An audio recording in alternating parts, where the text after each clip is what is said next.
I'll tell you what this is all about. The world is very good at dividing us. And the world is people. Now we've decided to add another thing to not allow us to like each other. Generational. As if gender and race and religion and country and income level was not enough to separate. Yes. We've now decided, let's also hate each other based on what generation we're born in. I feel lucky that all of us grew up when we did. Our parents really were the greatest generation. Yeah.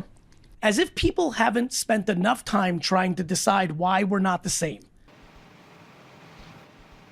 When you look at some of the most appalling realms of our behavior, much of it has to do with the fact that social organisms are really, really hardwired to make a basic dichotomy about the social world, which is those organisms who count as us's and those who count as them's. We turn the world into us's and them's, and we don't like the them's very much. And the us's, we exaggerate how wonderful and how generous they are.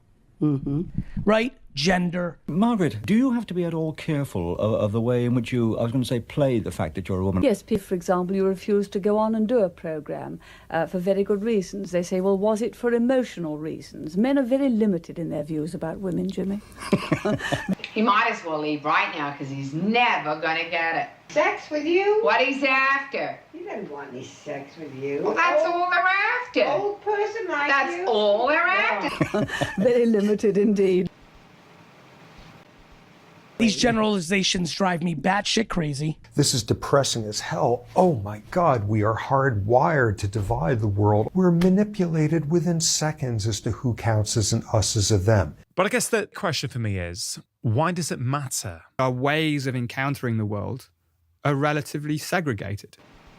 The way we encounter reality is always a construction. We never see things as they really are. We see them as we are. Not only do we all see the world differently, we all perceive the world differently. Even within ourselves, there's multiple versions of us that can see the same thing in different ways. We all see the world through the state of our nervous system. So an example would be, you can read an email at 4 p.m. on a Friday if you've had a fraught week and you're tense and your stress is up. So because you're stressed, your whole system has changed. You're no longer having your peripheral vision. You're now got tunnel focus, right? You can interpret the words in that email as a threat. Whereas, let's say after a relaxing weekend, on a Monday morning, that same email with the same words, you can infer a different meaning. You can perceive it differently. So it's not only we all see the world differently, there are multiple versions of us within ourselves that can also perceive things differently. It's absolutely true. And I think it speaks to this fundamental subjectivity of how the brain creates experience. So we see things as we are and we change.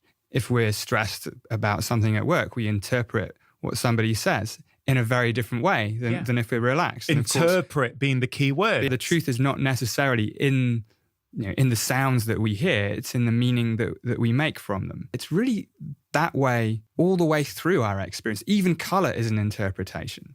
Our brain evolved to take what is meaningless and make it meaningful. If you're not sure that was a predator, it was too late.